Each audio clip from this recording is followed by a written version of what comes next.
বিষয় আছে সেটাকে বলে হচ্ছে অপশন টেস্ট। অপশন টেস্ট কী করে করবে?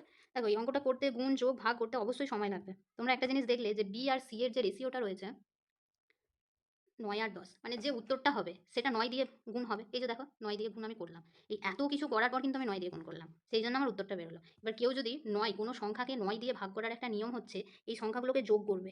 সেই যোগফলটা যদি ৯ দিয়ে ভাগ যায় তাহলেই সেটা উত্তর। তাহলে তোমার পরীক্ষার হলে কি কাজ?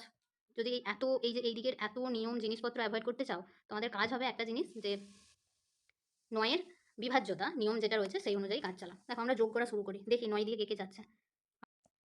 পুরোটা যোগ করো। দেখো ৮ আর ১ এ ৯, ৫ আর ৫ এ ১০, তার মানে ১০, ৯, ৭, ৭, ১৪, ১৫, ১৬, ২৬ হচ্ছে না। ৯ এর ঘরে ২৬ এর নামটাই যাবে না। ৫ আর ৫ এ ১০, ৭, ১৭, ১৮, ১৯, ১৯ ৯ দিয়ে ১৯ যায় না। ৫ আর ৫ এ ১০, ১৮, ১৮ আর ৪ এ ১২ যাবে না। এখানে দেখো কত আছে? ৭ আর ৫ এ ১২ আর ৪ এ ১২, ১৩, ১৪, ১৫, ১৬, ১৭, ১৮, ১৮ ৯ দিয়ে ১৮ কে যায়। তাহলে তোমরা এখন বলতেই পারো যে এত যোগ বিয়োগ গুণ ভাগ করবো, কিন্তু দেখো সহজ বিষয় কি, তুমি প্রথমেই অঙ্কটা কি করলে যে বি ইজ টু সি কত বের করে নিলে। তুমি দেখে নিলে বি ইজ টু সি হলো 9:10, এটা ইজ টু মানে বি এর যেটা উত্তর হবে সেটা ৯ দিয়ে অবশ্যই ভাগ যাবে। তুমি যতক্ষণে এদেরকে যোগ করবে তাতে যা সময় লাগবে, এই যে এদিকে যে এই যে এইদিকে এত কাণ্ড করতে অনেক সময় লাগবে, তার অনেক আগে কিন্তু তোমার যোগ হয়ে যাবে।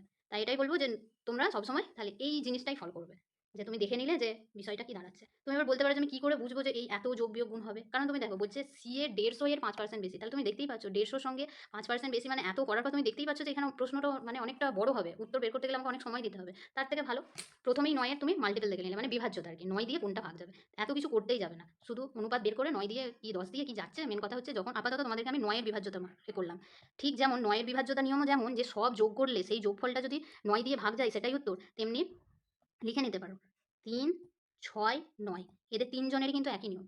মানে কোনো তোমাকে যদি এটা প্রশ্ন দেয় যে আমি এখানে একটা সংখ্যা দিলাম, আমি এখানে দিলাম, এখানে ধরো একটা ৫ অঙ্কের বড় সংখ্যা দিয়েছে, তোমাকে প্রশ্নই বলেছে এই সংখ্যাটা কি ৩ দিয়ে ভাগ যাবে বা কি ৬ দিয়ে ভাগ যাবে কি ৯ দিয়ে ভাগ যাবে, এরকম ৪ টা অপশন দিয়ে দিল।